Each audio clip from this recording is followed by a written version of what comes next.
All right, good evening and welcome to the regular meeting of Mercedes City Commission. It is May 5th, 2026, and it's 6:30 PM. I now call this meeting to order. Next, I'll be establishing the quorum. To my right, I have Commissioner Garcia, Commissioner Dr. Saldana, Commissioner Joe Martinez, and myself, Mayor Montoya. We do have a quorum. Next, we have the invocation. Commissioner Martinez, if you wouldn't mind, sir. Heavenly Father, Heavenly Father, we thank you for this day, Lord. We give you thanks, Lord. We give you the honor and the glory, Father. We ask that your presence be upon us in this place, Lord. That every decision that we make be the right decision for those whom we represent, Lord. This we ask in the name of Jesus Christ, our Lord and Savior. Amen. Doc, if you wouldn't mind, the pledge of allegiance, sir. Allegiance to the flag of the United States of America and to the republic for which it stands, one nation, under God, indivisible, with liberty and justice for all. Thank you, gentlemen.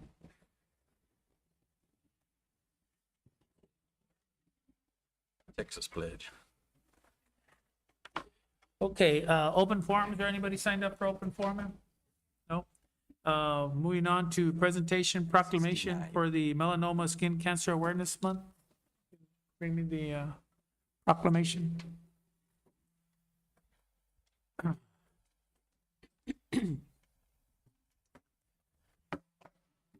Okay, so I'm sure we've all been touched by this ugly thing called cancer. So I think it's fitting that we do this. So Office of the Mayor, City of Mercedes proclamation. Whereas melanoma is the deadliest form of skin cancer and its incidence rates have been steadily increasing over the past few decades, affecting individuals of all ages, backgrounds, and skin types. And whereas it is estimated that thousands of Americans are diagnosed with invasive melanoma each year, yet when detected early, the 5-year survival rate for melanoma is approximately 99%. Whereas public awareness is our most powerful tool in the fight against this disease. A regular skin self-examination and professional screening are critical for early detection and successful treatments. And whereas the month of May is recognized nationally as a time to educate the public on the importance of sun safety, including the use of broad-spectrum sunscreen, wearing protective clothing, and seeking shade to reduce the risk of UV-related skin damage. And whereas Melanoma Monday, observed annually on the first Monday of May, served as a vital reminder for all citizens to check their skin and know their spots. And now, therefore, I, Oscar Montoya, Mayor of City of Mercedes, Texas, by the virtue and authority vested in me, and on behalf of the City Commissioners, Dr. J. Saldana, Dr. Jacob Howe, Commissioner Joe Martinez, Commissioner Armando Garcia, do hereby officially proclaim May 2026 as Melanoma Skin Cancer Awareness Month. In the City of Mercedes, I further designate May 5th, 2026 as a day of action and education. I call upon all citizens, medical institutions, and community organizations to educate themselves on the ABCDEs of melanoma: asymmetry, border, color, diameter, and evolving. Practice sun-safe habits to protect themselves and their families. Support those currently battling skin cancer, and honor the memory of those who we have lost. In witness whereof, I have hereunto set my hand, caused the seal of the City of Mercedes to be affixed this 5th day of May, 2026. I have a motion to accept the Make a motion, Mayor. motion by Commissioner Martinez. Second by Commissioner Garcia. All those in favor say aye. Aye. Aye. All those opposed, same sign.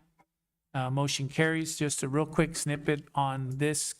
If I had, or anybody who may be listening, or any of us here, if I had $1 for every time somebody told me a story that they heard something about a cancer and they checked themselves, that it saved their lives, I could afford a nice big juicy steak. So it's real important. That's the reason for these proclamations, is to shake people's minds to say, well, maybe I should look. So tell your family members, even if it's here, there's 12 of us here. If each one of us told 5 family members, that's 60 people that we could potentially save. So anyway, Moving on to the 6B, presentation by Marco Arredondo regarding energy rates.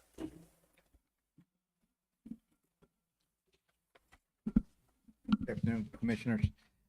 First, I wanted to start, yes, we're gonna talk about rates, but I want to let you know, the last time we came here, we were looking at your city parks and floodlights and working with AEP. I know we had Flores Park, and I know that was a concern with some things were happening out there. We got those lights put on the back of streetlights up there, so that park's taken care of. Next thing we heard was your HEB park for the track, people were wanting it to be lit up, and so I handed out this drawing here. AP's had this in their hands for, God, half a year.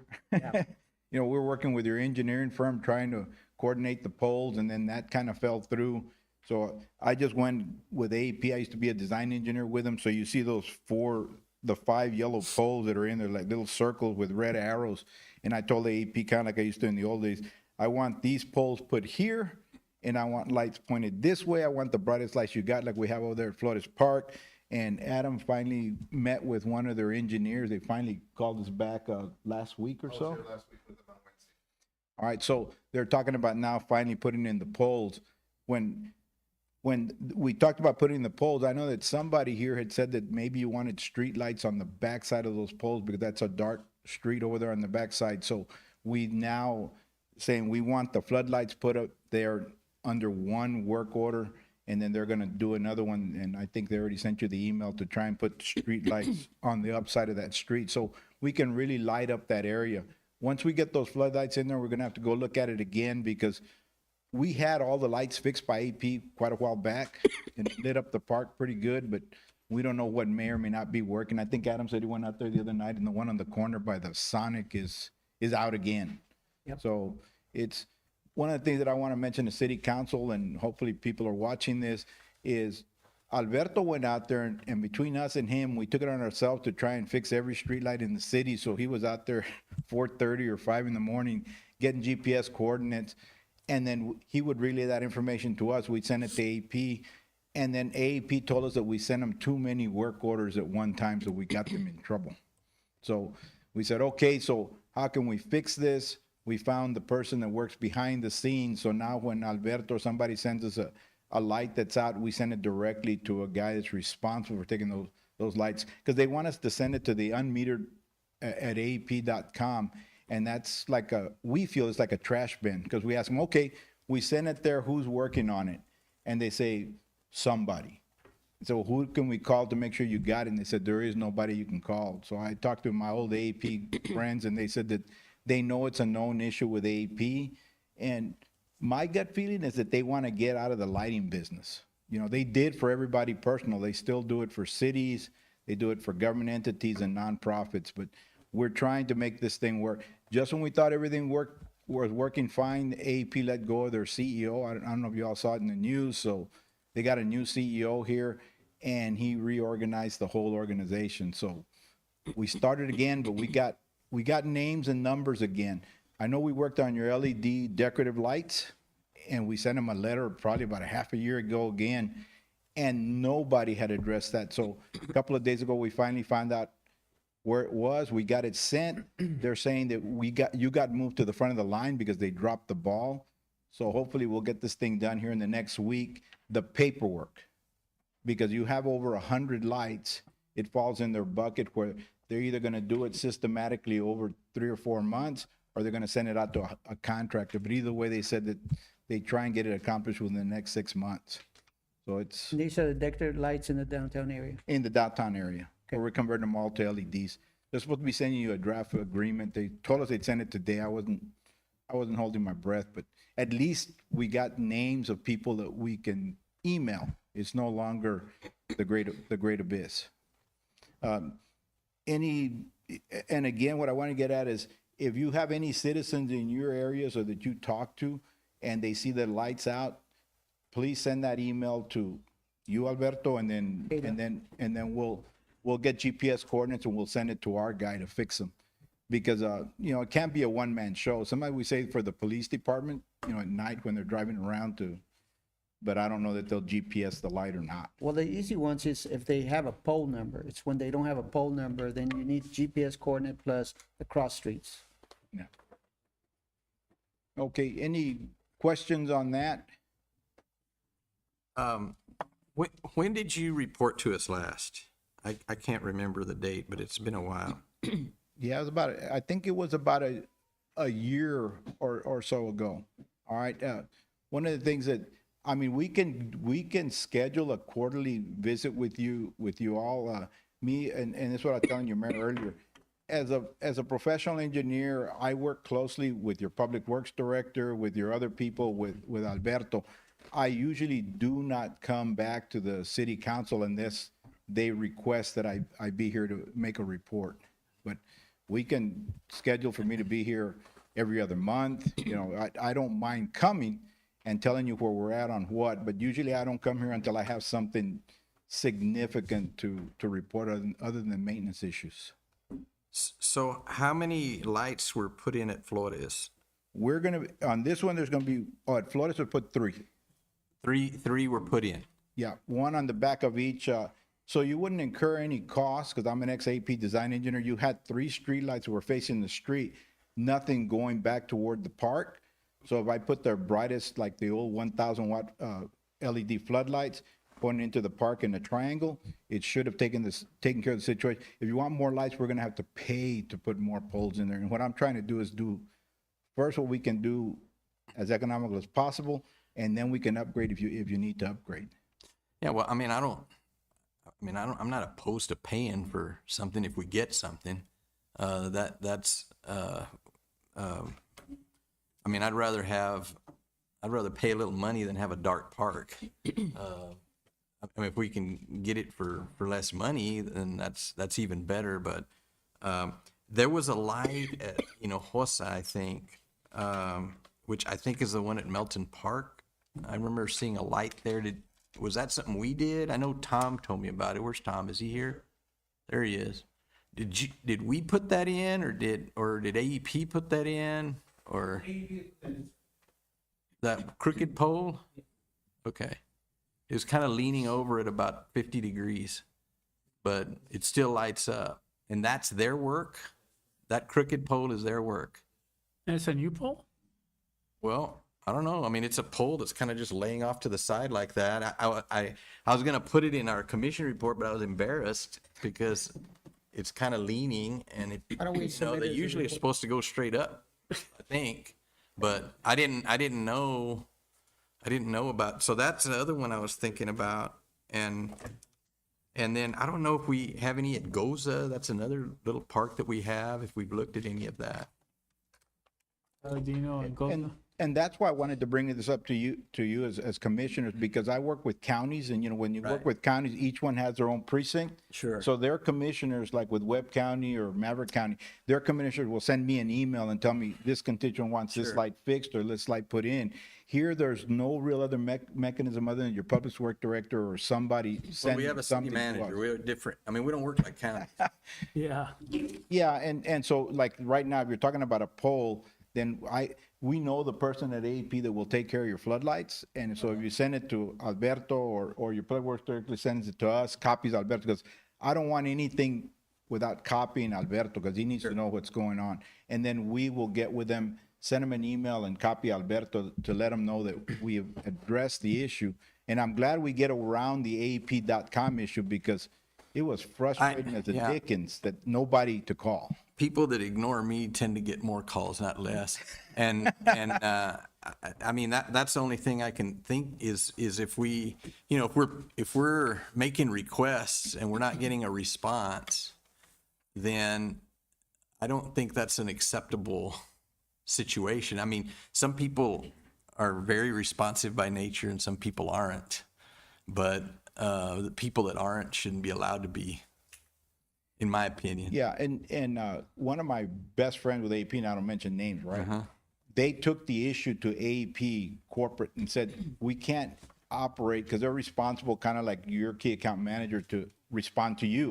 And they said, we got to do something other than send it to the unmetered AP.com. And AEP said, that's what we're going to do. So they were kind of upset because it's people upstairs making a decision that aren't on the front lines. But I'm glad that here in this area, we have now got the people that we need to be able to take care of these issues. And that's what I was telling your mayor earlier. Now that we know these people, we can give him the information because he works in another area where now he has somebody he can yell at too. Or call. I'm not going to say yell, but somebody you can hold responsible. So we got 3 lights in 1 year, and we'll possibly have some more at HEB by the end of the year. That's what I'm hearing. Well, the HEB park is going to be done quickly, probably within the Well, you next, said 6 within the next months. the 100 lights, the decorative street lights that you're going to convert to LED, those are the ones that may take Okay. 3 months to a half a year to get done. When we have requests like these for the park, we can get these done probably within 4 to 6 weeks now that we got somebody to work with. Okay, so HEB in 4 to 6 weeks. Yes, and hopefully sooner than that. The engineer's working on it, because we know the engineer's working on it, so we can now say, okay, it's gonna get done. Before they wouldn't let us talk to anybody. How about you come back to us in July with an update? Yep. And I may come back sooner once we get the decorative streetlights, because now I got somebody to talk to, I can at least tell you, they're not gonna do it for 4 months, they're not gonna do it this, they're gonna do it quicker. But yes, I can be here when Okay. your meeting in July. All right, now, I wanted to talk to you, any more questions on lights before I move on Yeah, to? I did. Sir, So it was me that brought up about the lights on Second Street. I was the one that brought it up. okay, on So, yeah, Business so. 83? So I just wanted clarification here. So you say that there's 4 for sure that are going along where the park area is at. What I had mentioned was the other side, because as you get into town, at least coming on Old 83. that's coming the- back Yeah, here. that's the darkest part of, well, I think, right? And I've walked my dog there a few mornings. We have more people that I'm noticing early in the mornings that are walking, running, and then obviously the HEB park has a little track around. So that little area is a bit concerning because you don't really see lights till you get over the bridge. right? I drove. Yeah. I'm sorry, Mayor. Yeah. So if you're headed towards La Feria, right, and you go and you cross the bridge, as soon as you cross the bridge, from that point up to about Sonic, it's completely dark. It's always been like that, right? So just for clarification, the 4 lights that you're talking about now, they're going to actually be pointing towards the street, right? We're gonna put 4 streetlights for the street. I call Yeah, them yeah. streetlights. And then the red arrows I got are floodlights going toward the park. That's No, and that's perfectly fine, because really my concern was in that area, because you have people that are jogging, you have people that are walking. You know, they should stay on the sidewalk, they should, but you never know. And I don't believe that there's a shoulder around that area. Mondo, is there? I can't remember. There, okay. I just, safety is a concern, Yeah, and now, that's what it now is. once we get these 4 poles up there, because the engineer from AP kept on telling Adam, well, I can put them further down the hill and light up the trail. And I said, no, I want them up at the top of on the road right away so I can put streetlights on the backside and light up the street. That's correct. Once we get them up there, there shouldn't be a problem that we get with AP if you want to extend those poles further one way or down Second Street, all right? Because now we have a circuit there. Now, will they charge us for that? Yes, they will, but if we want lights, we can get a cost estimate from them and how they would do the lighting. Now, as far as the lighting and the other parks are concerned, the other park that seems to be, hopefully what we hope is our sports park over there by the Dome over on Vermont. There's still areas, fortunately, we do have some lighting that's gone up, that's helped out, but we still have dark walking trails, and a lot of people have brought it to my attention that they'd love to walk out there. The issue is that the trail itself in the back area is still relatively dark. So have you guys talked with our Parks and Rec director? Has there been communication in regards to lighting that area? I would say no, not at this time, but I can meet with them, and I would like to actually walk me out there and show me exactly where he would want the lights to be, and then we could do a drawing, and we could do the same thing. We could do a drawing just like this, send it to AEP, and work with the engineer that I know now, and we can get the ball rolling to see what we can do. Well, I think it should. And Albert, you and Mondo and you guys should be on there, because we've been discussing for a while now that we're going to turn that park into something. So, well, I want to see what the game plan is because that's going to help answer your question in lighting. We need to know what fields we're going to use, when and how, because there's going to be kind of like what you guys are doing. And the parking. And the parking, yes, but pertaining to the lights, at least for this conversation, what you're doing here as far as the floodlights going in the opposite direction, things like that, that's something that we can definitely use in that park, because that park right now, if you go right now at dark or at night, there's a section that's lighted, and then there's an entire section of walking trail that is not lighted, and that's the concern. Okay.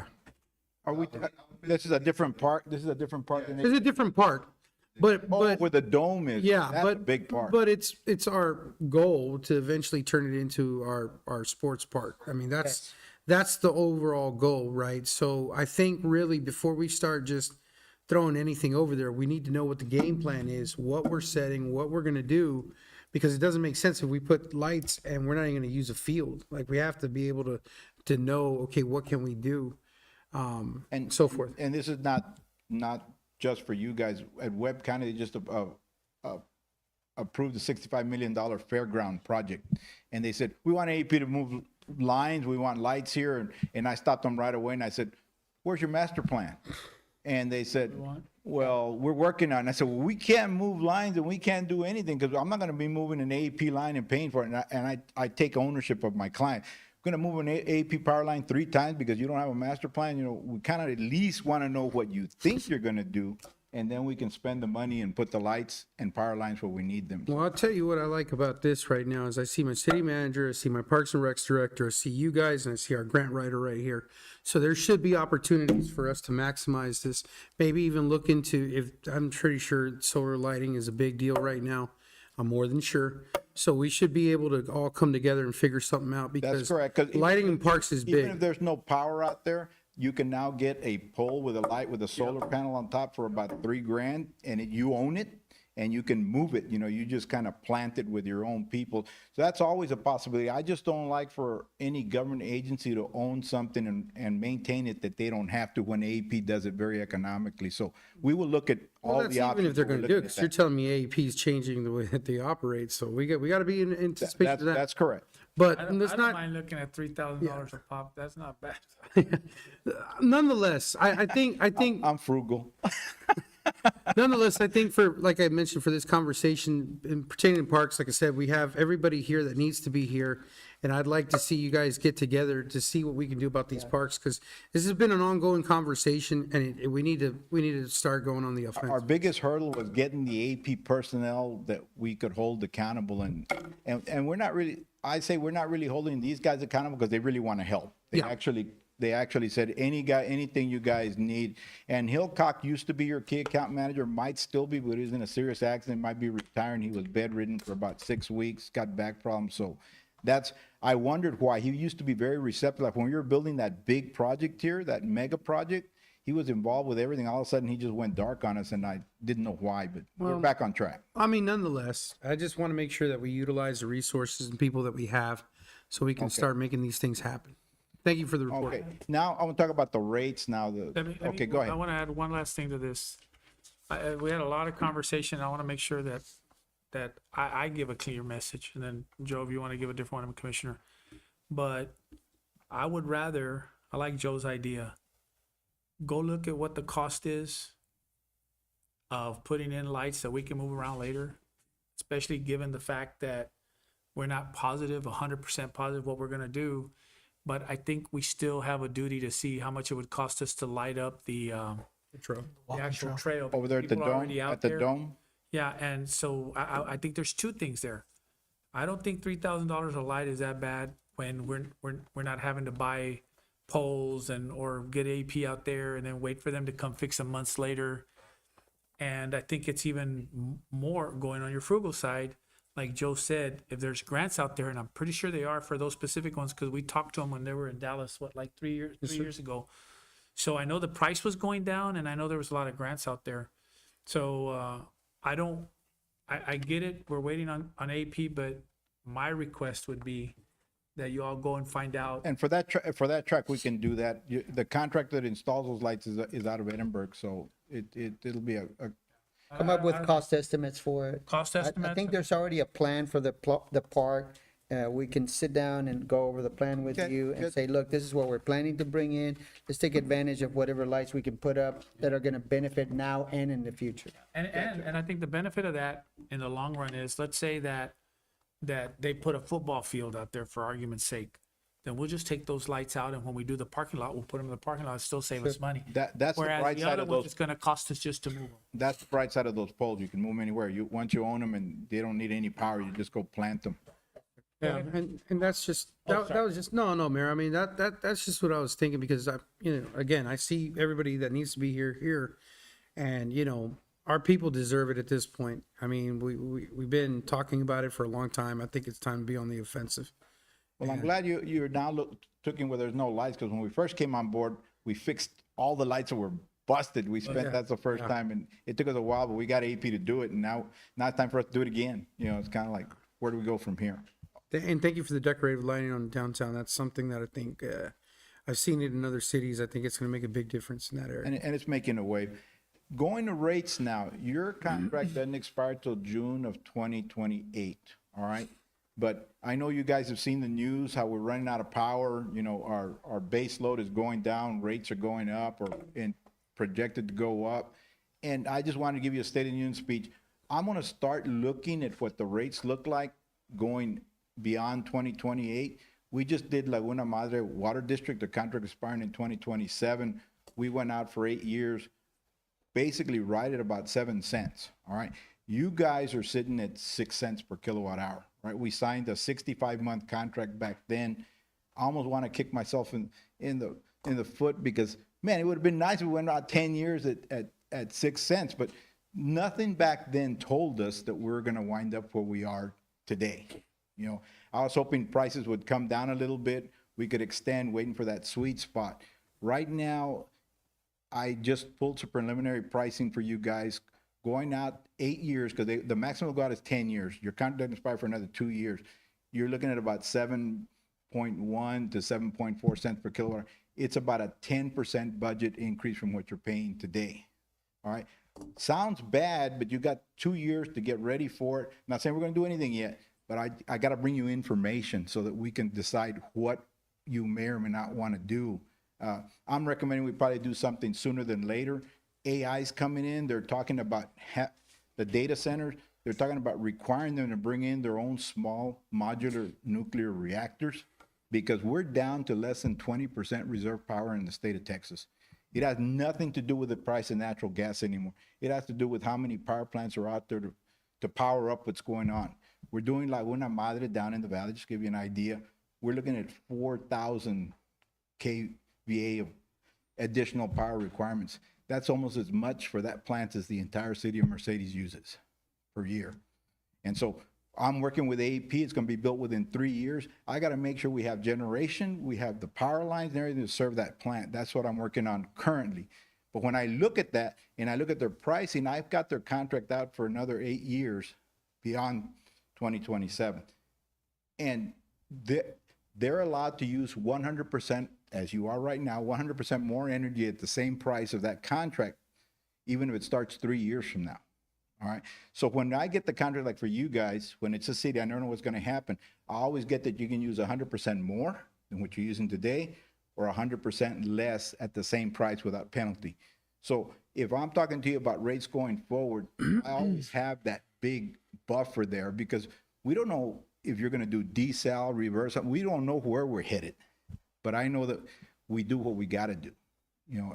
And so right now, that's where we stand. I just want to make sure that I told you this is where rates are, and I'm getting scared.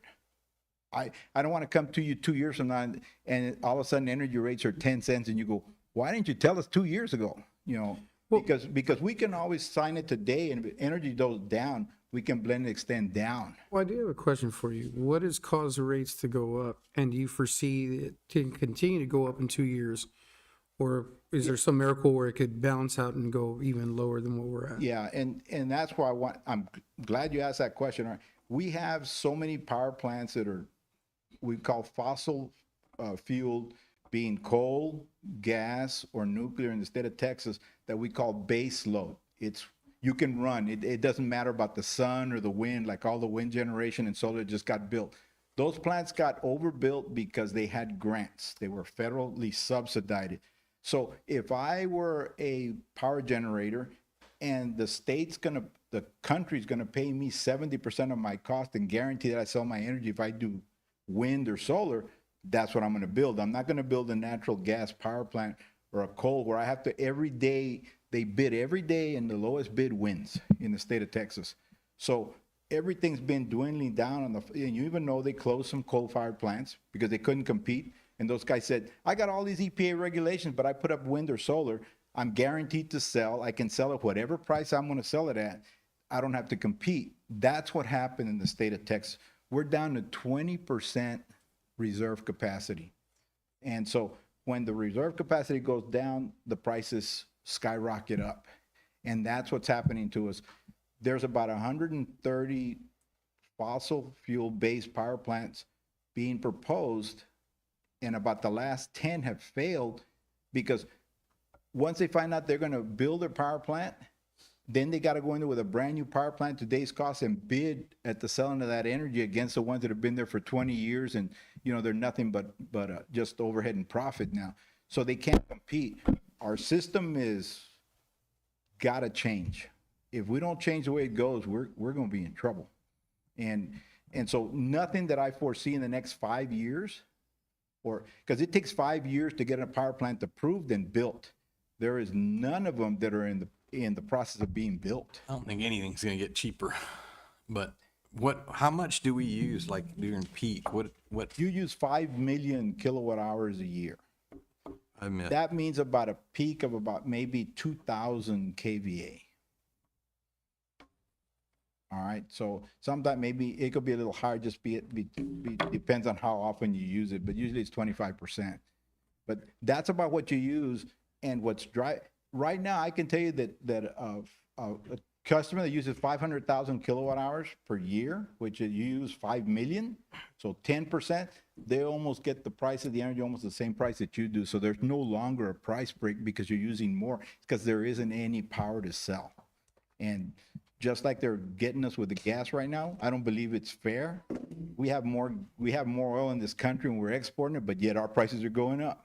So I know we had a discussion, and Diego's here, that he's in the grant side, of potentially replacing some of our old generators and looking at possible grants to bring in new generators, and some of that generation of the coming out of the generators could possibly be sold back during peak times. I mean, what's the possibility of that continuing or not? Is that available or not? They will give you a break for it if you put in the right kind of generator where you can use your own energy. It's the demand response program. So you could get money from that. We're going to look into it for your wastewater and water plants where your Right. main load is. But the other day, there's a coalition up in North Texas that's trying to put together a proposal together with Generac where they're going to come in, not save you money, but they're going to come in and put it in for you and run it and maintain it. That way they can help the grid in the state. And Pearsall sent me the information that one of my clients from up north. So I'm talking to the people, but it hasn't started yet, but there's going to be some grants. And so that's what I always wanted from Generac. I want somebody to come in and put the system for you. It gives you your reliability. I'd like to make money, but if you're not going to pay for it, hey, at least you don't have to worry about generation. And when your power goes out, you don't have to worry about running your water plant. But is there something on the grant side that he can be looking at that we can take advantage in the next year or so? I can send you the information, but I feel right now it's still it's still in the works. Okay. All right. And it's because Generac wants to be a major player, and of course they don't want to do it. They're going to at least make money off the generators they're putting out there. So it's private government industry together, but it's a nonprofit organization. So hopefully it'll work. But yeah, that we can put it in, but I'd love for somebody to pay for it. Again, I know that you guys say, well, maybe you'll pay, because I don't think it's going to pay for itself. It's just going to save you some money, but you're still going to have to invest. Well, to try to get around that. I mean, we can all run around looking for free meals, but sometime you get hungry Yeah. and you got to eat. Yeah. And I forgot to tell you, we just finished auditing every one of your meters. We're going to put it on a Google Earth map. We're going to tie it into your energy analysis spreadsheet. I know a lot of y'all don't look at that, but when we do that, Adam, did you take a picture of all the generators that were out there? Okay. Well, one more project we're gonna do now is, go back and audit every generator, so I know what capacity you have, and then when I come back and tell you, this is your capacity, this is your potential of savings with demand response, because that's what we do with our clients. That's what we gotta audit every meter to see what you have and don't have, and what works. And I know where they're at. Anything else? I just wanted to give everybody a heads up on where we're headed and what we're looking at, that we don't have our head buried in the sand. We're worried about rates.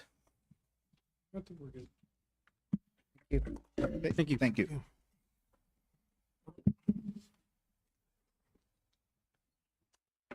Okay, thank you, sir. Moving on to item 7A, approval of minutes for meeting held April 21st, 2026. Mayor, I make a motion to approve consent items A, B, and C and forego the second final reading on B and C. I have a motion by Commissioner Martinez. Do I have a second? Second. Second by Commissioner Garcia. Any more discussion? All those in favor say aye. Aye. Aye. All those opposed, same sign. Motion carries. Moving on to management item. President, discuss, consider possible take action regarding PUA budget. Mayor, we received a request or proposal for supporting the POA budget. What they're looking for is, this is a per city amount, starting, I guess, as soon as possible. I did ask how far out this goes, whether it's 1 year, 2 years, 10 years, and there was no specific on that yet. They were gonna get back with me, but the current ask is 3,750 or 3,750 to support the budget required to run the PUA as designed today. I'm sorry, you said 3,750? Yes, sir. Have to take any action or just yeah. somebody just? Well, No, I don't know. I'm asking. I would think, but To make it's in the budget, approval, it's in the or- budget. I mean, my suggestion would be, I mean, we've still got, I don't know when this would necessarily need to be effective. Did they mention that? No, but I'm assuming once the other cities approve it, Yeah. then we'll be syncing up all cities. Maybe, So- we'll- I'm sorry. Some cities are making it a, you know, a formal approval, you know, like an item that's approved. Some are amending budgets to do it. I don't think it really matters, just so long as it gets done. Right. I think one thing's for sure, we should definitely make or anticipate that in this budget cycle, right? Well, We're gonna have to put something down. we need, I think, we need a budget for the remaining months in this fiscal year. And then we- next year. And then we need to account for it next year. And then this time next year, we can see where they're at. But, you know, this isn't an indefinite thing from what I understand. It's just something to kind of get them started. Right. And then once grants and other kinds of funding starts to come through, then it should be, they should be able to self-sustain. So if it helps to make a motion, I would say that we approve our portion of the budget as presented in the agenda. Well, that's just it. I mean, does the writing allow us? Marty? I have a motion. No, I mean, can we though? I mean, I don't care. It's an action item. I have a second by Commissioner. So a second. Yes, I think you seconded. I didn't- Second by Commissioner Martinez. Any more discussion? All those in favor say aye. Aye. All those opposed, same sign. Motion carries. Item 9, I believe all these are grants. Mr. Mayor? Yes. I think they all are similar. I have a few comments on them, but I move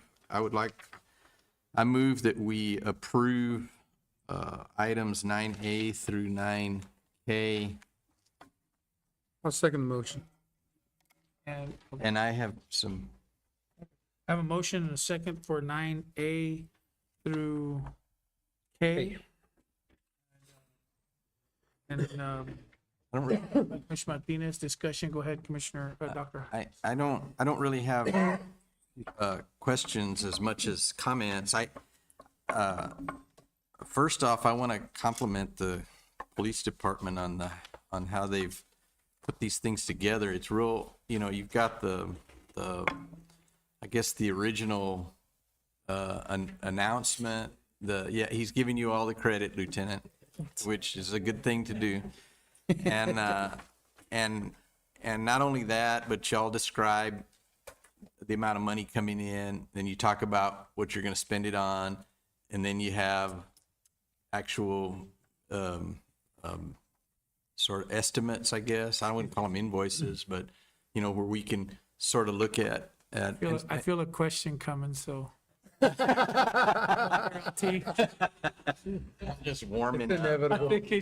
No, I really, I mean, you may have something to say by the time I'm done, but I just want to publicly compliment the thoroughness that you all put into these things. So you leave very little to guesswork in terms of what you're doing, and it's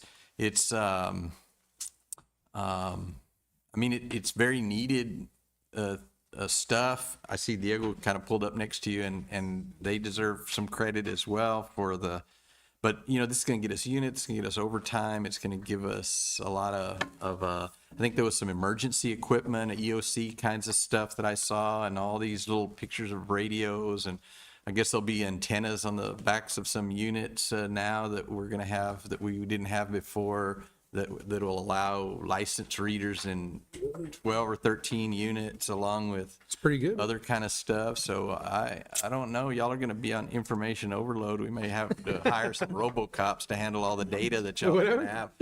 But I think it's really. I mean, I want to compliment everybody that was involved in putting all this together, because it's a lot of work. I don't know. You may have just done it one afternoon, over a ham sandwich, but I don't think so. And so that I wanted to say that. The other thing, and I had a sort of conversation with you earlier, full disclosure here, about the other part of this is that there's reporting requirements, obviously associated with all of that. We don't see any of that, so. Maybe we're just lighting a candle. I've never heard, I see in the resolution that if we fail to perform as expected in those, then we as a commission promise to give all the money back. And usually that, if that were to ever happen, it's going to happen after you spend it, which puts another, but having said all that, we haven't had that issue come up. Hopefully it never will. But in y'all's reporting to the commission from time to time, maybe that would be that was the only other suggestion I have, is it might be good to make some mention of letting us know how those grants are going. We don't necessarily need to get a copy of the report, but something that says, hey, look, Stone Garden's going great. We're on track.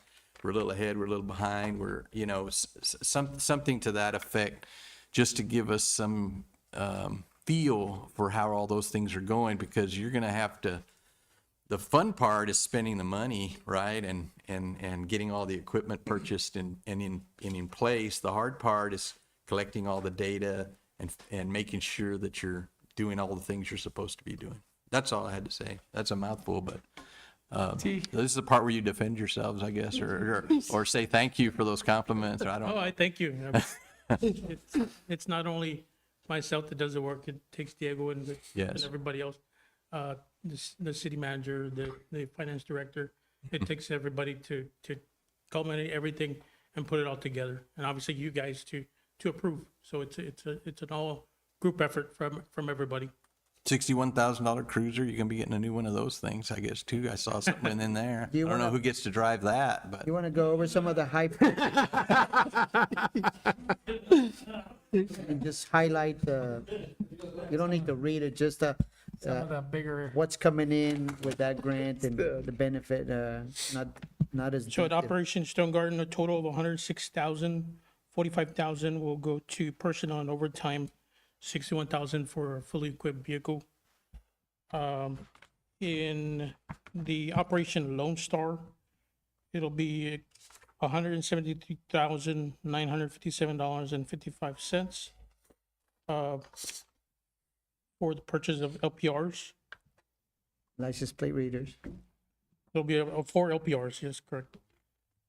In the State Homeland Security Program grant fiscal year 25, that is 37,500 for the EOC, the police department.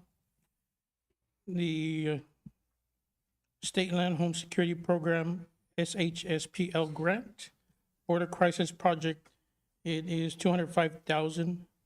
It is for, to equip, the jail, to outfit the jail, with key access cards. It'll have additional cameras in the building. We'll have an AFIS machine, along with an antenna booster, so it can boost the signal for the radios. Just real quick, that's forward thinking because not everybody does the AFIS and it helps to identify people. So it's a really good investment and those cameras will help them too to keep an eye on people in there. Not everybody does that. So good job on that. The State Crisis Response Equipment Grant for 70,160. It'll include 2 trailers with traffic and scene control devices for cones, illuminators, and barricades. The Peace Officer Mental Health Grant, that's for the officers, or to, how can I say, for peer support training, to get somebody to come in, and if need be, the officers need mental health, they can have somebody to go to. So that'll end up paying for their planning, sustainability, orientation training, peer support, and service delivery. The Crime Victims Grant Liaison Program, also, this is a total project of 46,730.46. Grant funded will be $37,384.36 with a cash match of $9,346.10. This is a new position This we will don't be have a new position. today, right? The other is the State Homeland Security Program grant, also for EOC to supplement on the previous one for $150,000 as well. Another one that takes fancy thinking to use EOC money to support your PD. Well done. And these are all, this is all funding that has been granted. This isn't, you're not going fishing. You already got the fish, right? I mean, we're already bringing the money in. That's, Pretty much, yeah, we submitted for everything. We're just waiting on the monies to be allocated and distributed. and I don't even, what is the amount? I bet that's $500,000 at least. In total, I don't have those figures. All right, I'll take out a calculator later and I'll call you. Lieutenant, thank you so Yeah. much. Go ahead. I'm sorry. That's good. No, I'm saying he's not He's playing. got I, you got consideration possible, no, sorry. The innovation, no, that's AEP, I'm sorry. You're good. Yeah, no, y'all did, like I said, these are things that all, Yes, sir. some of these are forward thinking, some of them are things that eventually we would have had to pay for. So, you Yeah. know, good job on that, the liaison and the Good job, mental Diego. health, the Mental health is and crucial. The mental health is crucial with the amount of suicides and now, you know, that they're identifying family violence as part of the law enforcement, you know, that with all that they see and all that. So I just, good job on thinking forward. All right. Thank you so much. I'm having a senior moment. Do we vote? All those in favor? No, not yet. Just Okay, motion and okay. second. I was. All those in favor say aye. Aye. Aye. Those opposed, same sign. Motion carries. Good job, guys. Thank you. Good job, chief. Moving on to, we didn't do the fire one or yeah, you did the fire one too? Yes. Okay. yeah. I don't really know what it is, but it Well, we got proved it, but. our chief. Oh, another one? Yes, sir. No. This is to submit for one or to accept one? This is a resolution that would go with, Submittal. condition of funding. This isn't approved at this time. There's kind of a period between, if I remember correctly, March, which is submission. Yes. To around September, around the start of the fiscal year. They're kind of going back and forth, asking questions. Okay. Final So we're just in the approval, we're just in the application process. Is it 100% grant or match? This is 100%, Okay, perfect. 250,000. All right, thank you. Wow. Appreciate that. All We'll take it. right, Last one moving only- on. What's that, brother? The last one only cost us 180. We're getting a bigger, better brush truck. There you go.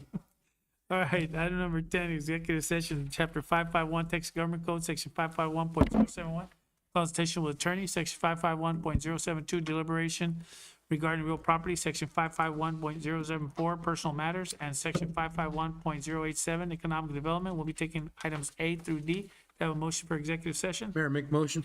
Motion by Commissioner Martinez. Do I have a second? Second. Second by Commissioner Garcia. All those in favor say aye. Aye. Aye. All opposed, same sign. Motion carries. It is 7:21 PM.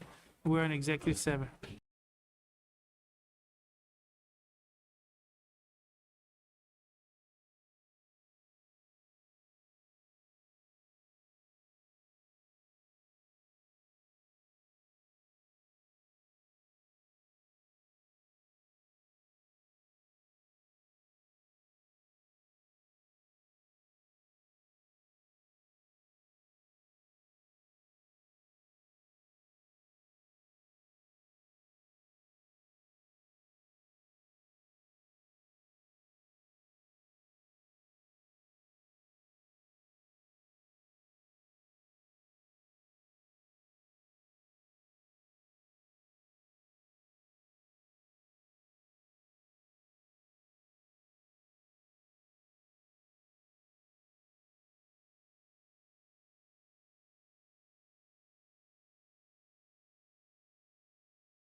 All right, it is 8:29, and I call this meeting back in regular session. I believe we have no action on items A through D. If I could have a motion for adjournment? Make a motion, Mayor. Motion by Commissioner Martinez, have a second? Second. Second by Commissioner Garcia. Any more discussion? All those in favor say aye. Aye. We are adjourned. It is, well, 8:29 still. You second?